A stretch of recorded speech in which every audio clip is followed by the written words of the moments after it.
દોસ્તો, મમ્મી બીમાર હોય કાં તો બહાર ગઈ હોય ત્યારે બધું કામ કેવી રીતે કરવું પડે છે એ આજે ખબર પડશે. બપોરનું જમવાનું બનાવીએ છીએ. તો દોસ્તો કેમ છો? તો સ્વાગત છે આપણા નવા વ્લોગમાં. તો આજે વ્લોગ છે અલગ રહેવાનો છે, કેમ કે આજે મમ્મીની તબિયત સારી નથી, તો ઘરનું બધું કામ મારે જ કરવાનું છે.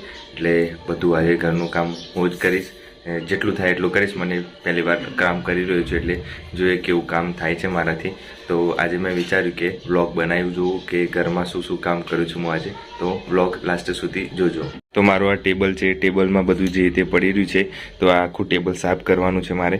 તો આ ટેબલ સાફ કરી લઈશ, અને પછી બીજું ઘરમાં કચરા પોતું પણ કરવાનું છે, એ પણ કરી. વાસણ પડી રહ્યા છે, તો વાસણ બધા મારે જ ધોવાના છે. તો આ બધા પહેલાં વાસણ ધોઈ દઉં, પછી ટેબલ સાફ કરવાનું છે, એ ટેબલ સાફ કરીશ, પહેલાં વાસણ ધોઈ દઉં.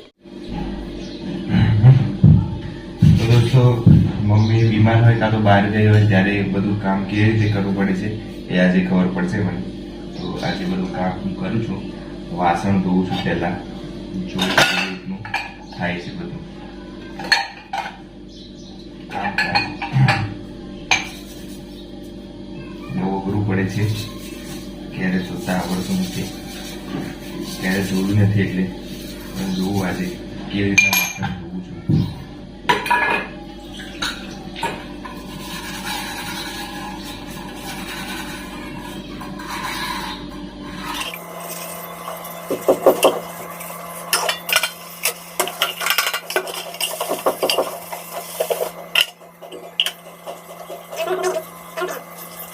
આ બધા વાસણ મારે ઘસાઈ ગયા છે. વાસણ ઘસતા ઘસતા ઓલમોસ્ટ મને અડધો કલાક લાગી ગયો છે. તો હવે આ બધા વાસણ મસ્ત ચકાચક ઘસી નાખે છે, જોઈ શકો છો એકદમ પરફેક્ટ. બરાબર, તો હવે ધોઈ દઉં છું. બરાબર, એટલે હવે ધોવામાં કંઈ વધારે વાર લાગશે નહીં.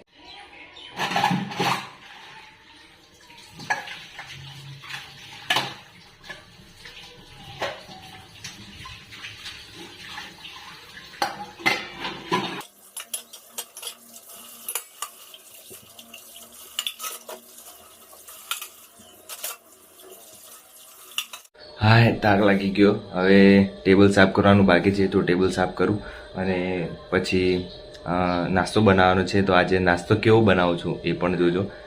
જોઉં નાસ્તો બનાવું કે ના બનાવું, પૌવા બનાવું કે મેગી બનાવું. બરાબર, જોઉં કેવી બને છે. આજે પહેલી વાર બધું કામ કરી રહ્યો છું, એટલે તો ટેબલ ફટાફટ સાફ કરી દઉં મારું, અને પછી નાસ્તોનું બનાવું.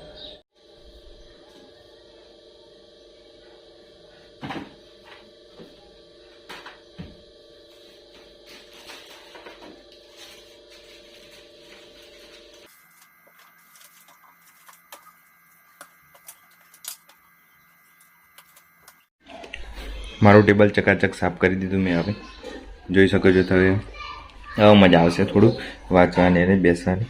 ટેબલ બહુ ગંદુ થઈ ગયું હતું, એટલે અને જેટલી પણ બુકો હતી એ બધી મેં નીચે ગોઠવી દીધી છે. તો જોઈએ ત્યાંથી લઈ લઈશ. બરાબર, તો હવે કચરા પોતું બાકી છે, તો એ કરી દઉં.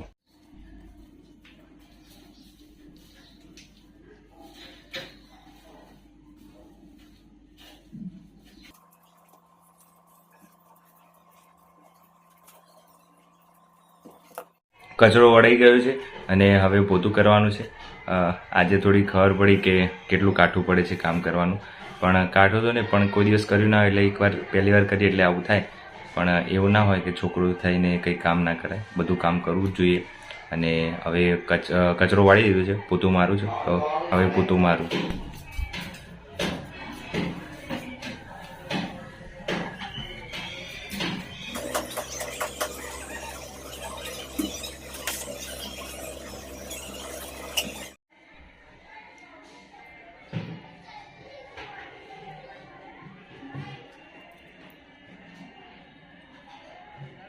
તો દોસ્તો, મેં નાસ્તો નથી બનાવ્યો, પણ મમરા હતા એ સેવ ટામેટું કાપી અને નાસ્તો કરી રહ્યો છું.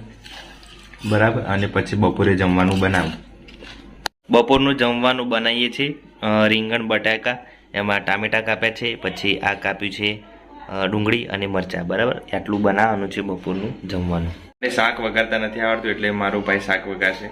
અને પછી હું જોઉં, પછી ટ્રાય કરીશ 1-2 દિવસ પછી કે કેવી રીતના શાક બનાવવાનું, કેમ કે શાક બગડી જાય ખોટું, એટલા માટે. રીંગણ બટાકા રેડી થઈ ગયા છે. એક બાજુ લોટ બાંધવાનું કામ ચાલુ છે. અને શાક બની ગયું છે. તો દોસ્તો તમે માનો નહીં, આજે બધું બહુ કામ કર્યું છે ઘરનું, બરાબર. અને બપોરે પણ જમવાનું બનાવ્યું અને મેં અને મારા ભાઈએ, અને રાતનું પણ બધું કામ કર્યું, બરાબર, વાસણ ધોવાનું બધું. તો આજે પહેલી વાર બધું કામ કર્યું છે. મમ્મીની તબિયત સારી ના હોવાના કારણે, અને 2-3 દિવસ હવે કામ કરવું જ પડશે. એટલે વાંચવાનું કંઈ મેળ લાગતો નથી આ 2-3 દિવસ પડે, બરાબર. કેમ કે વાંચવાનું તો વાંચી લઈશું, વાંધો નહીં આવે, પણ જ્યાં સુધી કામ કરવું પડશે ઘરનું એ 2 દિવસ, ત્યાં સુધી તો કરવું જ પડશે, તબિયત સારી ના થાય ત્યાં સુધી. એટલે એવું છે કે આમાં અમુક વાર જીવનમાં ઘણું બધું શીખવા મળે. આપણે ક્યારેક કહેતા હોય છે મમ્મી તે આખો દિવસ શું કરે છે, શું કામ કરે છે, પણ જ્યારે આપણે ખરેખર કરીએ આપણે પોતે, ત્યારે આપણને ખ્યાલ આવે કે હા, કામ બહુ અઘરું છે. ભલે કહેતા હોય કે ઘરે રહીને શું કરતા હોય, પણ ખરેખર કરતા હોય ને જ ખબર પડે. તો આજે આખો દિવસ કામ કર્યું ત્યારે ખ્યાલ આવે કે ખરેખર કામ, ઘરનું કામ કરવું બહુ અઘરું છે. ખરેખર એક પગાર આપવો જોઈએ મમ્મી, જેટલા પણ મમ્મીઓ કામ કરતા હોય છે ઘરે, એમને એક અલગથી પગાર આપવો જ જોઈએ એમને, કેમ કે કામ બહુ અઘરું હતું, બરાબર. આજે કામ કરીને થાકી ગયો એટલે ખ્યાલ આવ્યો કે કામ કરવું બહુ અઘરું છે. એટલે મમ્મી ના હોય, જેને નથી એ લોકોને ખબર જ હોય છે કે માં ના હોય તો શું થાય, પણ જેને છે એ બધા ખરેખર એમને ધ્યાન રાખો અને સાચો. જેને નથી એને ખબર જ હોય છે. તો આજે એક દિવસ કામ કરવું પડ્યું તો પણ આટલું બધું કાઠું પડી ગયું, બરાબર. તો જીવનમાં માં ના હોય તો કંઈ ના થાય, બરાબર. કેમ કે મમ્મી તો જોઈએ જ ગમે તે હોય. ઘણી વાર મેં એકલો ક્યારે નથી રહ્યો, પણ આમ એક દિવસ હું એકલો રહ્યો હતો ત્યારે મને ખ્યાલ આવ્યો હતો કે એકલું ના રહેવાય. કેમ કે મમ્મી ના આવે તો આપણને આખો દિવસ આમ ખાવા આવતો એવું લાગે. એટલે મા વિશે જેટલું પણ કે આપણે ઓછું છે, પણ આ તો કહેવું જરૂરી છે કે ઘણા ખરા છોકરાઓ હોય છે એ માતા પિતાનું ધ્યાન નથી રાખતા હોતા, ગણતા નથી હોતા, પણ જ્યારે ના હોય ત્યારે પછી યાદ કરે ને આ ફલાણા સ્ટેટસ મૂકે ને આમ તેમ, પછી કોઈ મતલબ રહેતો નથી. પણ હોય ત્યારે એમની કદર કરો, બીજું કંઈ નહીં.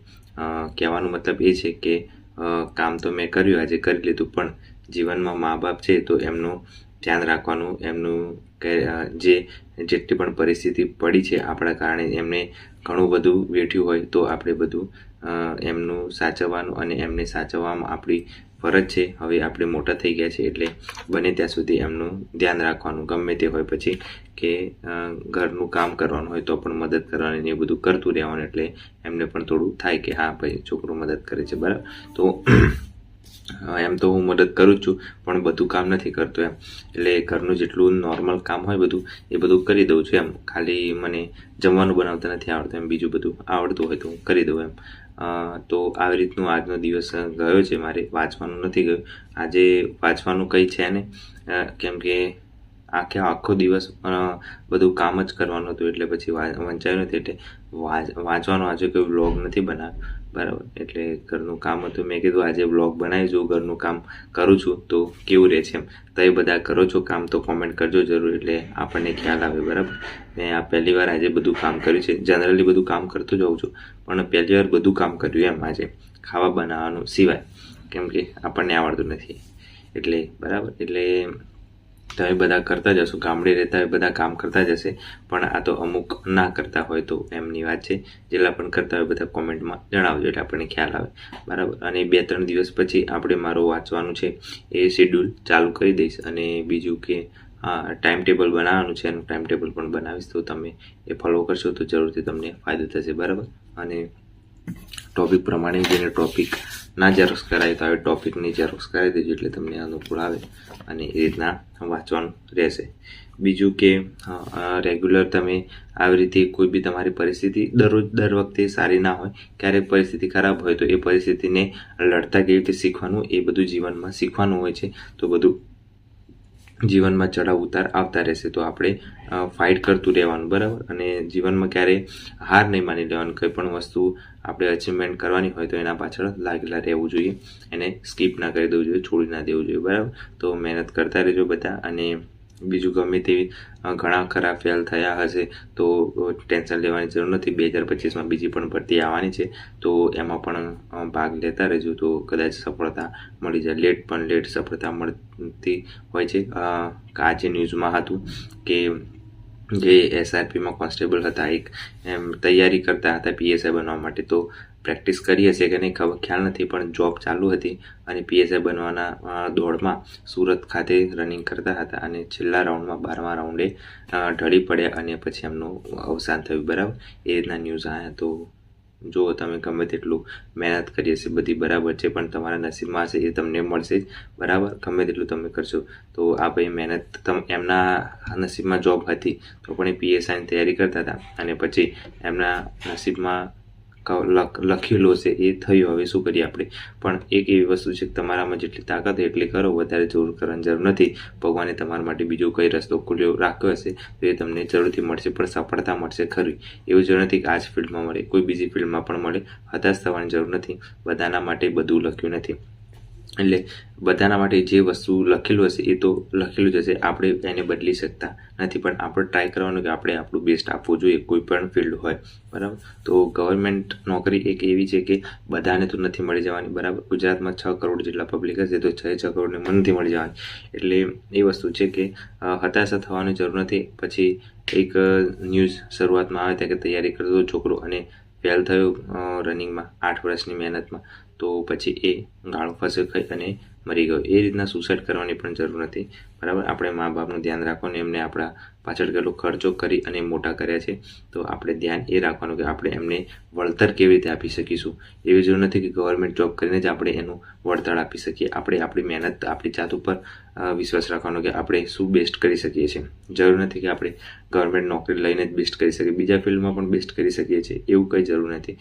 બરાબર, તો મેન હેતુ એ છે કે આપણે પૈસા કેવી રીતે કમાવાના, સારી ઇજ્જત કેવી રીતે કમાવાય. બરાબર, એ રીતનું છે. તો સરકારી નોકરી મળી જાય, તમે માણસ સારા ના હોય તો એ સરકારી નોકરીનો કંઈ મતલબ નથી. માતા પિતાનું ધ્યાન ના રાખી શકો, ઘરવાળીને સારી રીતે રાખો નહીં, તો એ આપણું સારું વર્તવ સારું ના હોય તો એ ગવર્મેન્ટ નોકરી પણ કંઈ કામની નથી. બરાબર, એટલે મેન વસ્તુ એ છે કે આપણું ચરિત્ર સારું રાખવાનું, આપણા કેવા છે, આપણે માણસ બનવાનું છે, બીજું કંઈ નહીં. બરાબર, તો મહેનત કરતા રહ્યો બધી રીતનું. બરાબર, અને બીજી આપણે મોટિવેટની વાત કરવી નથી. હવે આટલું બરાબર છે અને ટાઈમ થઈ ગયો છે, બહુ લેટ થઈ ગયું છે. તો વ્લોગ બનાવવાનો એટલો મતલબ હતો કે ઘરમાં થોડું હેલ્પ કરતા રહેવાનું, એટલે મમ્મીને થોડું સરળતા રહે અને મદદ થઈ રહે. બરાબર, તો આવી રીતનું હતું. બરાબર, તો આજ માટે આટલું રાખીએ અને ચેનલ પર નવા હોય તો સબસ્ક્રાઈબ કરી દેજો અને વિડીયો શેર કરી દેજો. બરાબર, ઘણા ખરા મિત્રો પીજીમાં રહેતા હોય છે ગાંધીનગર, તો એ બધા જાતે જ બધું ખાવાનું બધું કામ કરતા હોય છે. એ તો વાત બરાબર છે, પણ ઘરે રહેતા હોય ને મમ્મી હોય તો એ બધું કામ કરી રહેતી હોય, એટલે કદાચ ના કરતા હોય એમના માટેનું આ હેતુ હતો, બીજું કંઈ નહીં. બરાબર, તો આજ માટે આટલું રાખીએ અને આપણી ટેલિગ્રામ છે એ ચેનલને જોઈન કરી દેજો અને ચેનલને સબસ્ક્રાઈબ કરી દેજો. Bye bye, take care.